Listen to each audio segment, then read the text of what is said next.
Welcome to Productive Joy with Dr. Christie, where fun meets action.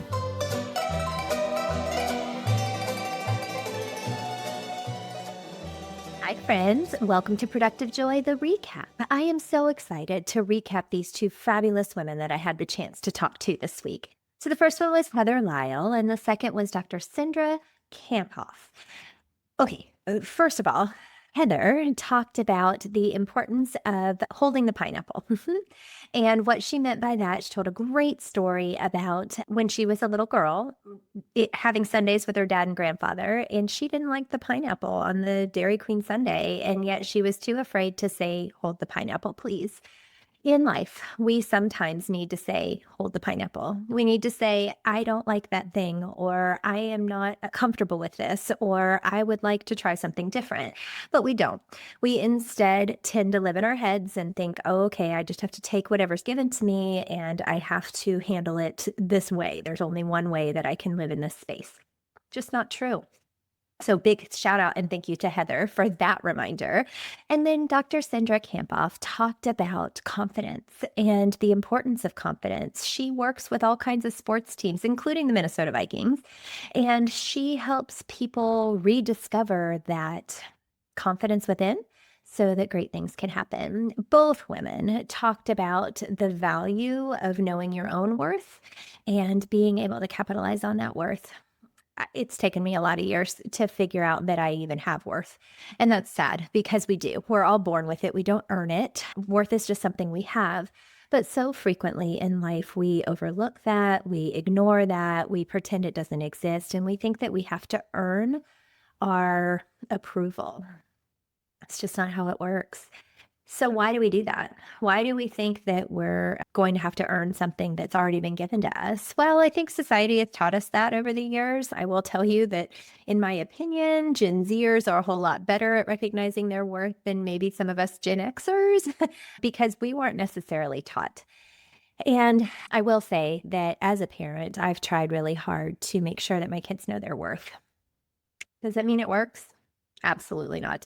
I spend an awful lot of my time reminding my kids that they're worth something. So why is that? Why do we have that deep-seated misconception that we have to earn the right to be in the room or I don't know, the worth to be standing where we are?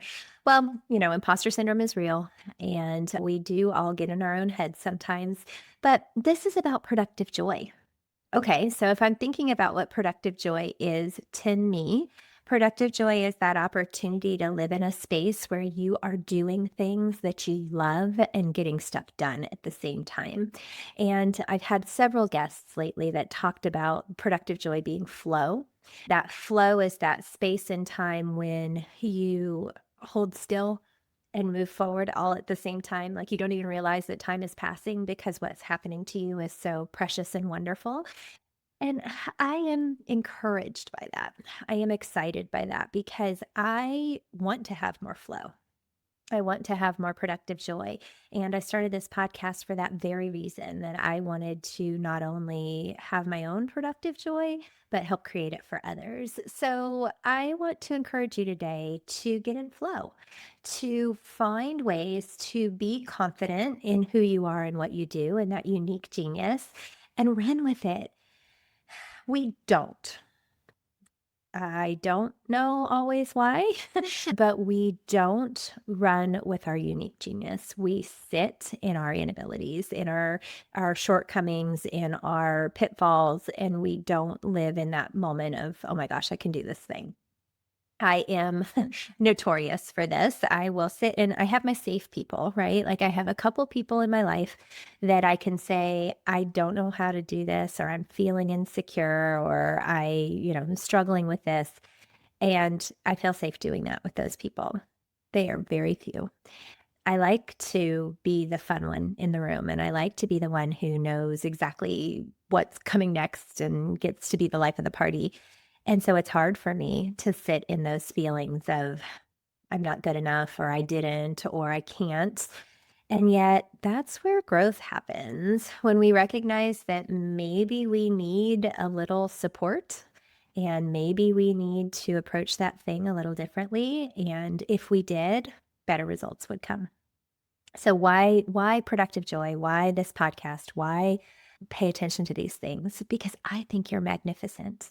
And I want the rest of the world to know you're magnificent. And when we choose magnificence over mediocrity, we have to do it differently. We have to push. We have to approach things in a way that others aren't. And in order to do that, you have to have a little confidence and you also have to know your worth. So that's my encouragement to you today is to listen to Heather, to listen to Cindra, and to recognize that you are worth more than you realize and you do have things that no one else has. So I want to shout out all of my humans. That would be my family, my friends, my coworkers who are both sometimes all the people that I know. And I want to tell you, you're worth it. You're amazing. You are incredible. You are fun. You are exactly who you're supposed to be. So I've been doing a motivational email for, gosh, 9 or 10 years now. And I've been sending this email out to about 150 women who both work in my organization and don't. And it's just a reminder that I see you and you're not alone. And sometimes we usually do a 30-day, like a challenge. Sometimes they're mental, sometimes they're physical. And then my daily is just kind of day in the life, reminding people that they're capable, whatever it might be. And in doing this, I have learned a lot about myself. I'm not afraid to put myself out there. I'm not afraid to encourage others, but I don't always take my own advice. So I'm saying this publicly so that I will. I am taking my own advice today, and I am going to recognize that one, you can't pour from an empty cup, and two, that I am worth more than I give myself credit for. What are you going to fight for today? What are you going to believe differently than you did when you started listening to this? What are you going to put in your mind today that's going to overpower all of the self doubt that you might have? I don't know what that is, and I can't do it for you. But what I do know is that you are capable of more than you realize. So today and every day, I want to leave you with a nugget or two of wisdom that you can use right away to change your trajectory and figure out a way to turn fun into action.